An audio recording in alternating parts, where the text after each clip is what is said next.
नमस्कार बच्चों, कैसे हैं आप सब। आशा करती हूँ आप सभी अच्छे होंगे, स्वस्थ होंगे, खुश होंगे और अपनी पढ़ाई भी अच्छे से कर रहे होंगे। तो जैसा कि आप सभी जानते हैं, मैं हूँ अपनी हिंदी की अध्यापिका और मैं स्वागत करती हूँ आप सभी का आईसीटी वर्चुअल क्लासरूम में। और आज हम यहाँ पर एकत्रित हुए हैं पढ़ने के लिए क्लास 7 की हिंदी। क्लास 7 की हिंदी में हम पढ़ रहे हैं अपनी हिंदी की सेकेंड बुक बाल महाभारत कथा।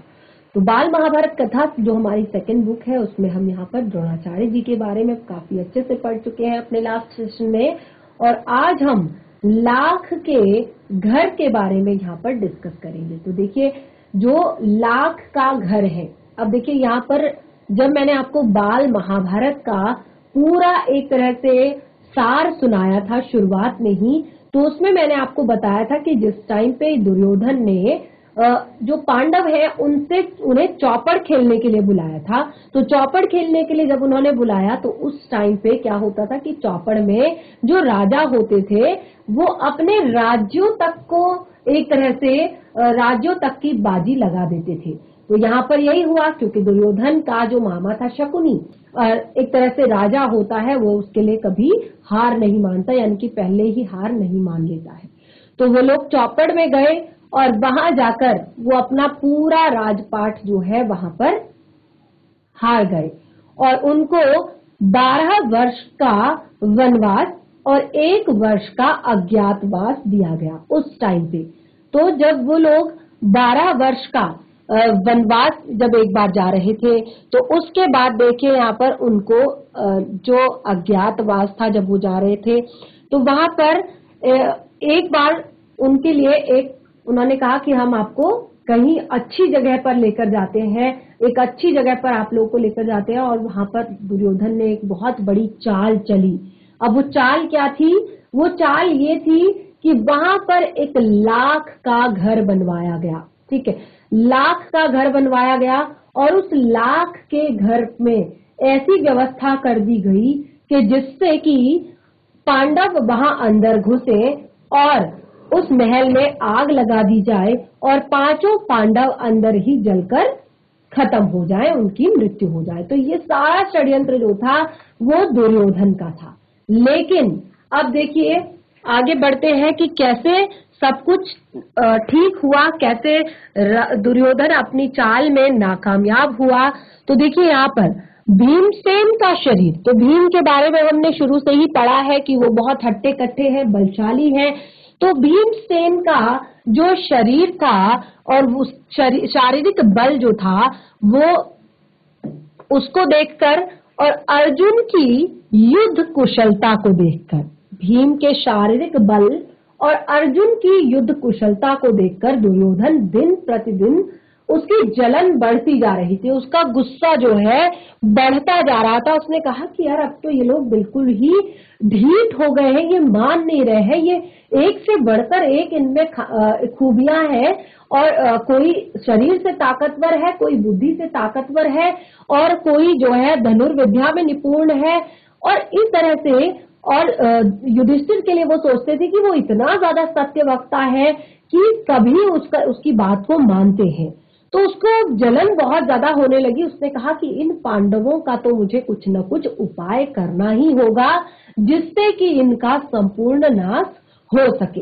तो इस तरह से अब वह उपाय सोचने लगा, ऐसा उपाय सोचने लगा कि जिससे पांडवों का सर्वत्र नाश हो जाए, बिल्कुल पांडव समाप्त हो जाए।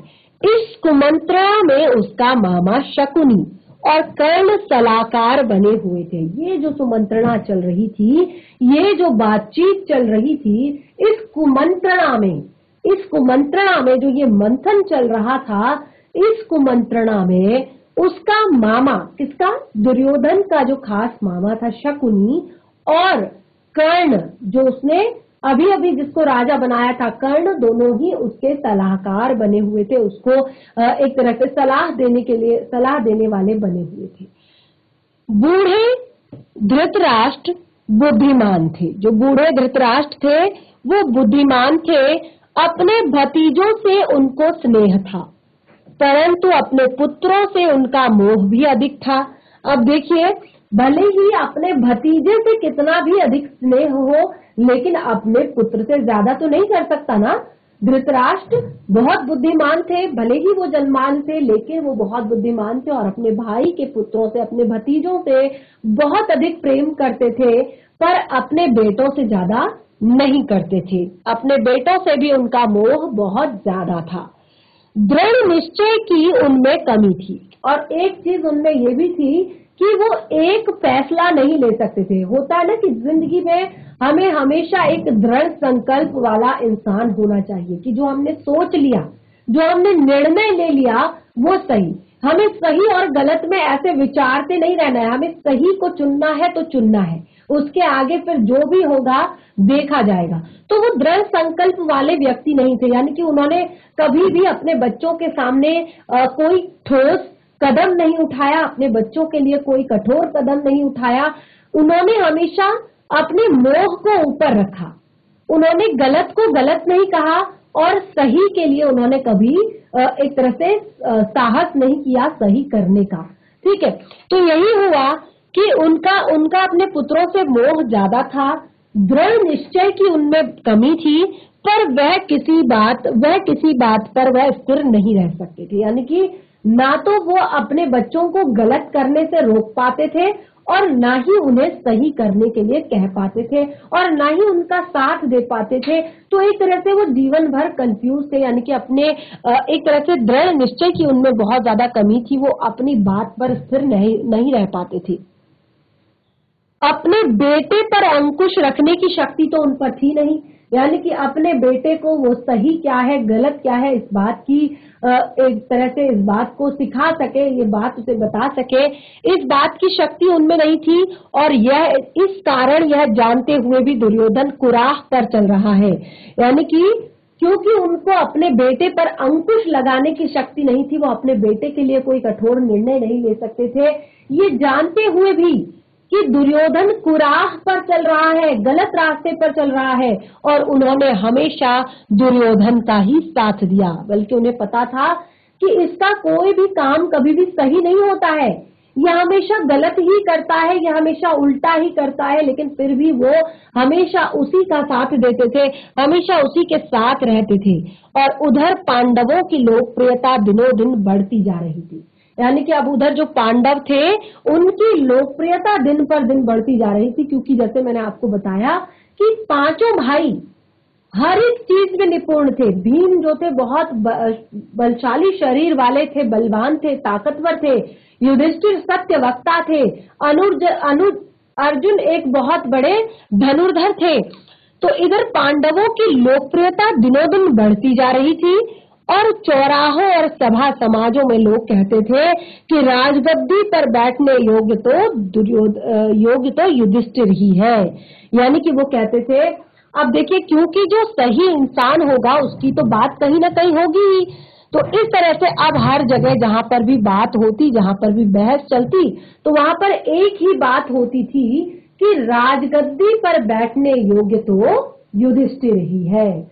और उन्होंने कहा कि लोग आपस में बातें करते थे कि धृतराष्ट्र तो जन्मांध थे, जन्म से अंधे थे, इस कारण उनके छोटे भाई पांडु को सिंहासन पर बिठाया था। अब उनकी अकाल मृत्यु हो गई तो पांडवों के बालक होने के कारण कुछ समय के लिए धृतराष्ट्र ने राजकाज संभाला था, पर अब जब युधिष्ठिर बड़े हो गए हैं, ठीक है, पर अब जब युधिष्ठिर बड़े हो गए हैं तो अब आगे धृतराष्ट्र को राज्य अपने अधीन रखने का क्या अधिकार, यानी कि धृतराष्ट्र को राज्य को अब अपने अधीन नहीं रखना चाहिए, क्योंकि अब देखिए जो पांडु है उनकी मृत्यु हो चुकी है, अब पांडु के पुत्र बड़े हो गए हैं। धृतराष्ट्र जन्मांध थे, इसीलिए उनको हटाकर पांडु को राजा बनाया गया था। तो जब अब पांडु के पुत्र बड़े हो गए हैं तो अब धृतराष्ट्र को राजगद्दी संभालने की जरूरत नहीं है। भीष्म पितामह का तो कर्तव्य है, भीष्म पितामह का क्या कर्तव्य है कि वह धृतराष्ट्र से राज्य का भार युधिष्ठिर को दिला दें। ये सारी बातें कहाँ होती थी? प्रजा में होती थी, लोग आपस में बातें करते थे। देखिए, वैसे तो लोगों का काम होता है बातें करना, कि आप सही कर रहे हैं तो भी लोग बातें करते हैं, आप गलत कर रहे हैं तो भी लोग बातें करते हैं, आप कुछ नहीं कर रहे हैं तो भी लोग बातें कर रहे हैं, आप करते हैं तो भी लोग बातें करते हैं।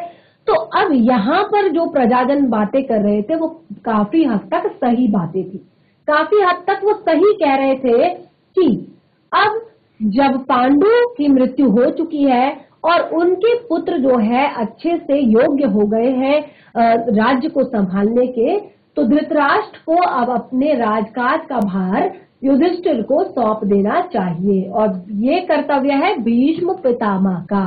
किसका कर्तव्य होता है? ये परिवार में जो सबसे बड़ा है उसका कर्तव्य होता है कि वो कैसे और किस बच्चे को किसके आधार पर जिम्मेदारी देते हैं।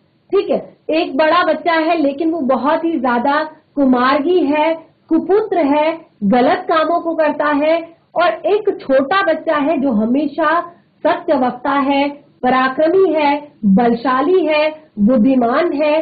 तो बताइए किसको जिम्मेदारियां देनी चाहिए? तो ये तो कॉमन सी बात है, आप भी कहेंगे कि जिम्मेदारी हमेशा उस व्यक्ति को देनी चाहिए जो उसके लायक हो। तो राजकाज संभालने के लायक तो युधिष्ठिर ही थे।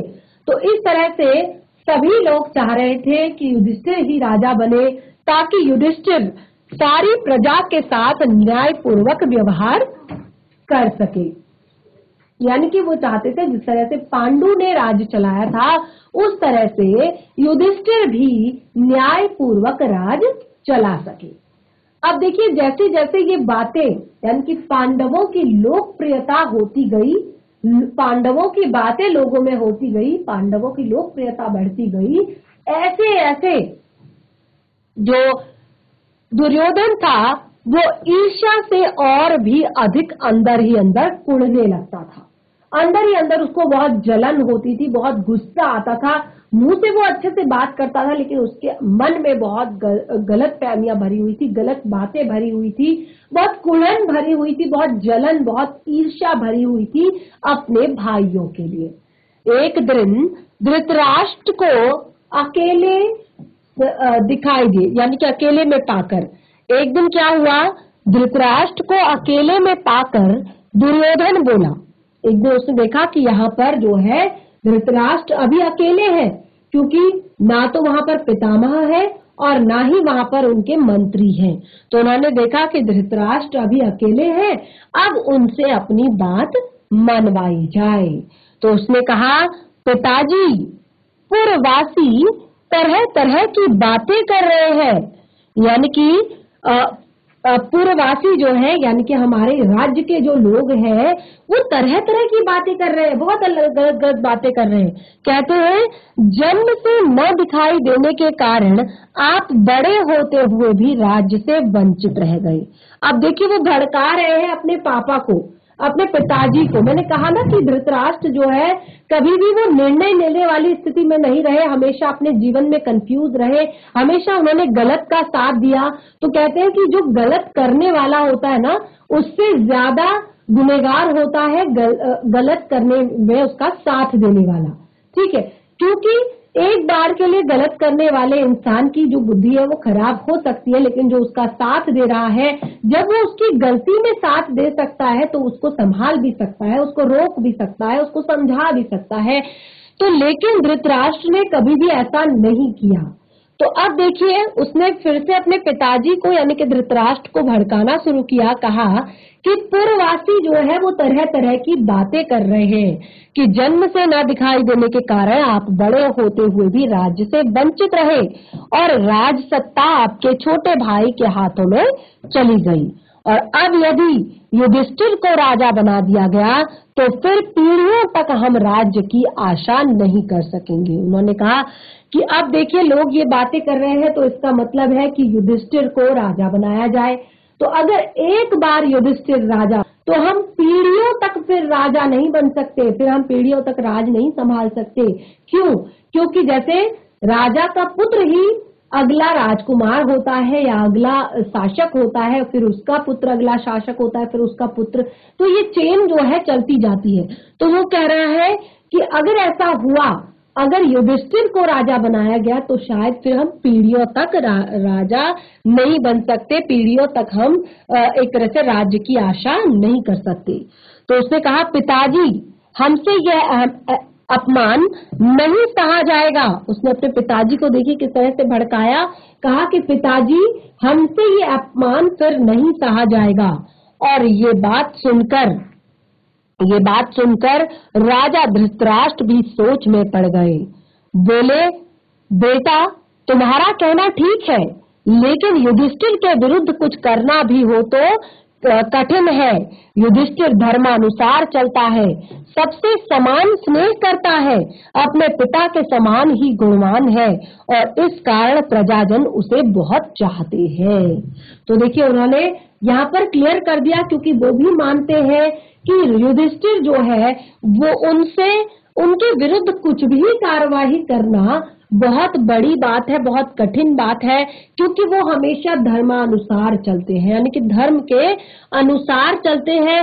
वो बड़े बूढ़े छोटे बड़े बुजुर्ग सबसे समान प्रेम करते हैं और अपने पिता के समान ही उनमें गुण है, और इस कारण प्रजाजन उनसे बहुत अधिक प्रेम करते हैं, क्योंकि प्रजाजन को एक ऐसा ही व्यक्ति चाहिए जो कि उनके बारे में सोच सके, समझ सके। अब ये सारी बातें जब दुर्योधन ने सुनी, अब दुर्योधन फिर से बोला, पिताजी आपको और कुछ नहीं करना है, सिर्फ पांडवों को किसी न किसी बहाने वाणाव्रत के मेले में भेज दीजिए। उन्होंने देखिए, अब देखिए मैंने यहाँ पर शुरुआत से आपको बताया कि धृतराष्ट्र जो है वो पहले तो सुधार नहीं सकते हैं, और सुधार नहीं सकने के बावजूद भी वो गलत में भी साथ दे रहे हैं। तो वो कह रहा है, जब उसने कहा कि पिताजी आप कुछ मत कीजिए, बस आप इतना कीजिए कि इनको वर्णाव्रत के मेले में भेज दीजिए। मैं आपको विश्वास दिलाता हूँ कि इस बात से हमारा कुछ नहीं बिगड़ेगा। और इस बीच पिता पर और अधिक दबाव डालने के इरादे से दुर्योधन ने कुछ कूटनीतियों को अपने पक्ष में मिला लिया। यानी कि अब क्योंकि उनको लगा कि धृतराष्ट्र जो है इस तरह से बात नहीं मानेंगे, तो उन्होंने बहुत सारे कूटनीतिज्ञों को अपने पक्ष में मिला लिया, और अब वो बारी बारी से धृतराष्ट्र के पास जाकर पांडवों के विरुद्ध उन्हें उकसाने लगे। यानी क्या वो क्या करने लगे, बारी बारी वो जाते और इस तरह से वो पांडवों के बारे में उनको भड़काकर आ जाते, उनके विरुद्ध उन्हें उकसाकर आ जाते। तो इस तरह से दुर्योधन की जो ये टीम थी, जो पांडवों के खिलाफ धृतराष्ट्र के सामने बोल रही थी, उनमें एक कर्णिक नाम का ब्राह्मण भी था। ठीक है, कर्णिक नाम का ब्राह्मण भी था जो शकुनी का मित्र था। अब शकुनी कौन, जो दुर्योधन का मामा था, उसका मित्र था। उसने धृतराष्ट्र को राजनैतिक चालों का भेद बताते हुए अनेक उदाहरणों एवं प्रमाणों से अपनी दलीलों की पुष्टि की। वो धृतराष्ट्र के पास गया और धृतराष्ट्र के पास जाकर उसने बहुत सारी राजनीतिक चालों का भेद उसे बताया। किसे बताया, धृतराष्ट्र को बताया। और इसके बाद वो बहुत सारे उदाहरण, बहुत सारे प्रमाण और बहुत सारी दलीलों की पुष्टि वो करने लगा। और अंत में क्या बोला, अंत में बोला, राजन जो ऐश्वर्यवान है, राजन जो ऐश्वर्यवान है वही संसार में श्रेष्ठ माना जाता है। जिसके पास धन है, जिसके पास ऐश्वर्य है, जिसके पास सुख सुविधा है, उसे ही संसार में श्रेष्ठ माना जाता है। यह बात ठीक है कि पांडव आपके भतीजे हैं, परंतु वे बड़े शक्ति संपन्न हैं। उन्होंने कहा कि हाँ, ये बात बिल्कुल ठीक है कि पांचों पांडव जो है वो आपके भाई के पुत्र हैं, लेकिन ये इतने ज्यादा शक्ति संपन्न है, अपने आप को जगा लीजिए, आप पांडु पुत्रों से अपने रक्षा कर लीजिए। देखिए कैसी कैसी बातें कर रहा है वो कह रहा है कि आप पांडु पुत्रों से अपनी रक्षा कर लीजिए, वरना पीछे पछताइएगा। कर्णिक की बातों पर धृतराष्ट्र विचार कर रहे थे। अभी तक जो कर्णिक था उसकी बातों में, कर्णिक कौन था, शकुनी का मित्र था। ठीक है, तो कर्णिक की बातों पर धृतराष्ट्र विचार विमर्श कर रहा था कि दुर्योधन ने आकर तभी कह दिया, कहा, पिताजी आप किसी तरह पांडवों को समझाकर वाणाव्रत भेज दें तो नगर और राज्य पर हमारा शासन पक्का हो जाएगा। तो आज फिर से दुर्योधन ने ये कहा कि पिताजी, आप अगर किसी तरह पांडवों को समझाकर वर्णाव्रत भेज दे तो किसी तरह से राज्य और एक तरह से वर्णाव्रत भेज दे तो नगर और राज्य पर हमारा शासन पक्का हो जाएगा। फिर पांडवों को बड़ी खुशी हुई, खुशी से लौट सकते हैं, फिर पांडव वहां से खुशी से लौट सकते हैं और हमें उनसे कोई खतरा नहीं है। तो देखिए किस तरह की चालें चल रहा है यहाँ पर दुर्योधन, क्योंकि उसने लाख का घर बनाया है और अपने पिताजी से कह रहा है कि अभी आप इनको भेज दीजिए और उसके बाद पांडवों को भेज दीजिएगा, फिर पांडव बड़ी खुशी से लौट सकते हैं, यानी कि वहां जाकर वो बहुत बड़ी खुशी से लौट सकते हैं और हमें उनसे कोई खतरा नहीं होगा। अब देखिए उन्होंने ये सारी बातें तो कह दी क्योंकि उन्हें पता है वो क्या करने जा रहे हैं यहाँ पर। तो दुर्योधन और उसके साथी, जो दुर्योधन थे उसके साथी थे, जो धृतराष्ट्र थे, धृतराष्ट्र को दिन रात पांडवों के विरुद्ध कुछ न कुछ कहते। दुर्योधन था, उसके बहुत सारे साथी थे और मंत्री थे, वो क्या करते थे, वो रात रात को एक तरह से वहां पर जाते थे धृतराष्ट्र के पास और उन्हें कुछ न कुछ कहकर एक तरह से कहानी सुना दिया करते थे। आखिर धीरे धीरे धृतराष्ट्र कमजोर हो गए और उनको लाचार होकर अपने बेटों की सलाह माननी पड़ी। दुर्योधन के पृष्ठपोषकों यानी कि जो दुर्योधन के जो लोग हैं यहाँ पर पृष्ठपोषक जो लोग हैं उन्होंने वो एक तरह से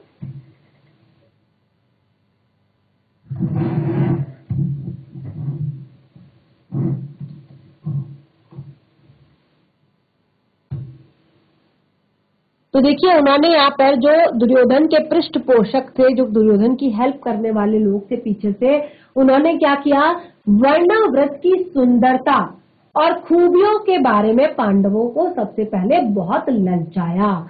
अब देखिए उसकी चाल देखिए दुर्योधन की, उसने क्या किया, उसने वर्णाव्रत के बारे में पांडवों को बहुत ज्यादा ललचाया, उसकी सुंदरता के बारे में बताया और कहा कि वर्णाव्रत में एक भारी मेला होने वाला है। Good afternoon ma'am. Very good afternoon. चलिए बच्चा रीडिंग कीजिए। वर्णाव्रत की सुंदरता और वर्णाव्रत खूबियों के बारे में पांडवों को बहुत ललचाया। कहा कि वर्णाव्रत में एक भारी मेला होने वाला है जिसकी शोभा देखते ही बनेगी। उनकी बातें सुनकर खुद पांडवों को भी वर्णाव्रत जाने की उत्सुकता हुई। यहाँ तक कि उन्होंने स्वयं आकर धृतराष्ट्र से वहां जाने की अनुमति मांगी।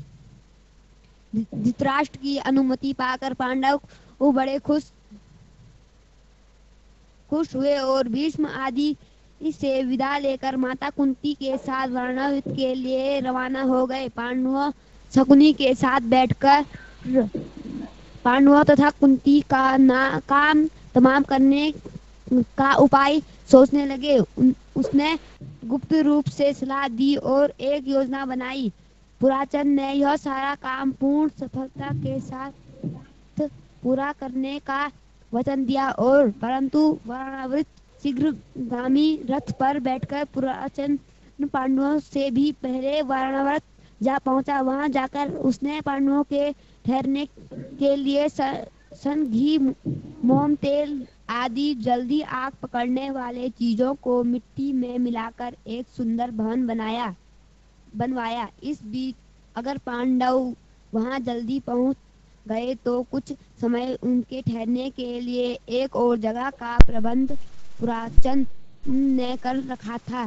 दुर्योधन की योजना यह थी कि कुछ दिनों तक पांडवों को लाख के भवन में आराम से रहने दिया जाए और जब वे पूर्ण रूप से निशंक हो जाए तब रात में भवन में आग लगा दी जाए जिससे पांडव तो जलकर भस्म हो जाएं और कौरव पर भी कोई दोष ना लग पा सके।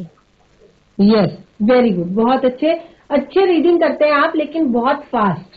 ठीक है, चलिए अभी बैठ जाइए, फिलहाल मैं इसको एक्सप्लेन करती हूँ, उसके बाद आगे कोई और बच्चा रीडिंग करेगा। तो देखिए हमने यहाँ पर क्या पढ़ा, हमने यहाँ पर पढ़ा कि जो दुर्योधन के पृष्ठपोषक थे, पृष्ठपोषक यानी कि जो दुर्योधन को पीछे से सपोर्ट करते थे, उसकी हेल्प करते थे उल्टे सीधे काम करने में, एक तरह से क्योंकि वो अपने पिताजी के सामने तो काफी अच्छा बनने का नाटक करता था, लेकिन वो हमेशा गलत काम करता था, हमेशा उल्टे काम करता था, हमेशा पांडवों को परेशान करने वाले काम करता था, हमेशा दूसरों को कष्ट पहुंचाने वाले काम करता था। तो अब उसको एक तरकीब सूझी कि उसने पांडवों को वारणाव्रत के लिए की सुंदरता की खूबियों के बारे में बहुत ललचवाया, यानी कि उसने अपने जो पृष्ठपोषक थे, अपने जो उसकी हेल्प करने वाले जो लोग थे, वो सब पांडवों के पास गए, उन्होंने वारणाव्रत की खूबसूरती उनको बताई कि बहुत सुंदर है, ये है वो है, और वहां पर एक भारी मेला होने वाला है और इस मेले की शोभा तो देखते ही बनती है। और ऐसा सुनते सुनते अब पांडवों को भी वारणावत जाने की उत्सुकता मन में हो गई कि नहीं, हमें भी जाना चाहिए वारणाव्रत, वहां का मेला हमें देखना चाहिए। तो इसके लिए उन्होंने स्वयं अपने ताऊजी, अपने पिताजी के बड़े भाई धृतराष्ट्र, जो कि राजा है इस समय, से आकर अनुमति मांगी। उन्होंने खुद से जाकर अनुमति मांगी धृतराष्ट्र से कि हम वारणावत जाना चाहते हैं। तो धृतराष्ट्र की अनुमति, क्योंकि धृतराष्ट्र को भी सारी बातें पता थी कि दुर्योधन उन्हें इस तरह से परेशान करता है, फिर भी उन्होंने उन्हें आज्ञा दे दी और पांडव बड़ी खुशी से भीम आदि से विदा लेकर भीष्म आदि से विदा लेकर माता कुंती के साथ वारणावत के लिए रवाना हो गए। अब जब पांडवों की चले जाने की खबर दुर्योधन को पता चला कि पांडव जो है वारणावत चले गए हैं, तो उसको बहुत ज्यादा खुशी हुई और उसने अपने साथियों, उसके जो दो मेन जो उसके साथी थे, जो उसकी एक तरह से हर गलत काम में हेल्प करते थे, वो थे उसके मामा शकुनी और मित्र कर्ण। तो उन दोनों की सहायता लेकर कुंती और पूरे पांडवों का काम तमाम करने के लिए अब वो दोनों तीनों उपाय सोचने लगे। उनने सबसे पहले अपने मंत्री पुरोचन को बुलाया और गुप्त रूप से सलाह दी, यानी कि उन्होंने कहा ये बिल्कुल ये जो बातें हैं ये गुप्त होनी चाहिए और ये योजना भी गुप्त होनी चाहिए और ये सारा काम सफलता से हो सके, इसके लिए पुरोचन ने भी उन्हें वचन दिया और वो तुरंत वारणावत के लिए तैयार हो गया। और एक शीघ्रगामी रथ यानी कि जो बहुत तेज चलता हो, ऐसे रथ पर बैठकर वो गया और पांडवों से पहले ही वो वहां पहुंच गया। और उसने क्या किया, पांडवों के ठहरने के लिए ऐसी चीज जो जल्दी आग पकड़ती है, जैसे घी, मोम, तेल, लाख, चर्बी, इन सबको मिक्स करके, इन सबको मिट्टी में मिलाकर उसका एक महल बना दिया। ठीक है, और वो सारा बहुत ही सुंदर महल था। और उसने अगर इस बीच यानी कि महल बनने से पहले अगर पांडव वहां पहुंच गए तो उसके लिए उसने उनके लिए भी एक और व्यवस्था कर दी कि वो यहाँ रुक जाएंगे। और इस तरह पुरोचन ने पूरा प्रबंध कर रखा था। दुर्योधन की योजना ये थी कि कुछ दिनों तक पांडव इस लाख के भवन में रहेंगे, आराम से रहेंगे, और जब वो पूर्ण रूप से एक तरह से निशंक हो जाएंगे, यानी कि उनके मन की शंका, उनके मन का शक जब दूर हो जाएगा, तो तब एक रात को भवन में आग लगा दी जाएगी और जिससे पांचों पांडव जो है जलकर भस्म हो जाएंगे और कौरवों पर भी कोई दोष नहीं लगा सकेगा। यानी कि कोई ये नहीं कहेगा कि पांडवों को कौरवों ने मारा है। तो लाख का भवन समझ में आया आप लोगों को? लाख का महल समझ में आया कि क्या था लाख का महल? लाख का महल पांडवों को जिंदा जलाकर मारने के लिए बनाया गया एक ऐसा महल था जिसको आग पकड़ने वाली चीजों से मिलाकर बनाया गया था। ठीक है, तो देखिए अब अगला जो हमारा इसका पार्ट है वो है पांडवों की रक्षा। कैसे हुई इस लाख के भवन में पांडवों की रक्षा? किसने की इस लाख के भवन में पांडवों की रक्षा? तो देखिए पांचों पांडव जब माता कुंती के साथ वारणावत के लिए चल पड़े, उनके हस्तिनापुर छोड़कर वारणावत जाने की खबर पाकर नगर के लोग भी उनके साथ हो लिए। यानी कि जब, क्योंकि उनको बहुत अधिक प्रेम करते थे लोग पांडवों को, तो जब पता चला कि पांचों पांडव जो है वारणावत जा रहे हैं, तो नगरवासी भी उनके साथ चले गए।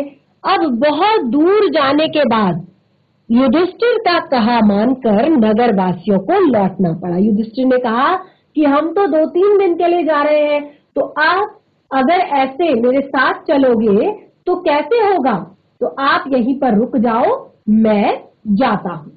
दुर्योधन के षड्यंत्र और उससे बचने के उपाय, दुर्योधन के षड्यंत्र और उससे बचने के उपाय विदुर ने युधिष्ठिर को इस तरह गूढ़ भाषा में सिखा दिया था कि जिससे दूसरे लोग समझ ना सकें।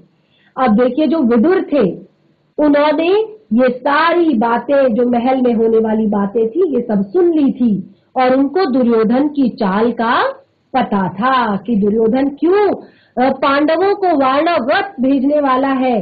तो उन्होंने इस सारी चाल का और कैसे इस चाल से बचा जाए, इस षड्यंत्र से कैसे बचा जाए, ये सारी बातें उन्होंने बता दी थी। वारणावत के लोग पांडवों के आगमन की खबर पाकर बड़े खुश हुए। जो वारणावत के लोग थे वो बहुत ज्यादा खुश हुए कि पांडव उनके नगर में आ रहे हैं, और उनके यहाँ पर पहुंचने पर, यानी कि उनके वारणावत पहुंचने पर उन्होंने बड़ा स्वागत किया, बड़ा अच्छे से उनका ठाट से उनका स्वागत किया। और जब तक लाख का भवन बनकर तैयार हुआ, पांडव दूसरे घरों में रहते थे जहां पुरोचन ने पहले से ही उनके ठहरने का प्रबंध कर रखा था।